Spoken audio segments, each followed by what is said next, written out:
Putra kedua Maya Estianty pun sampai dibuat takjub. Bagaimana tidak, mantan istri Ahmad Dhani tersebut ternyata menempatkan pendingin ruangan atau AC di kamar mandi. Sontak hal ini membuat El Rumi membandingkan dengan rumah Ahmad Dhani.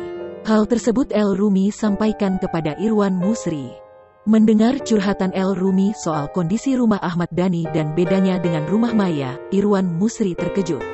Ditemani Irwan Musri, Maya lantas menunjukkan kamar mandi yang terletak di kamar tidurnya. Melihat-lihat, Irwan Musri puas dengan hasil pengerjaan pekerja dalam membangun kamar tidur untuk sang istri.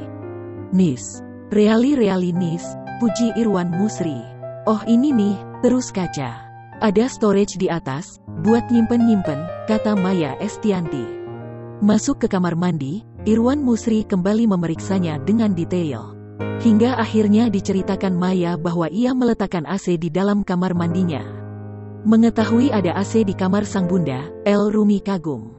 El Rumi lantas membandingkan kondisi rumah Maya dengan milik Ahmad Dhani.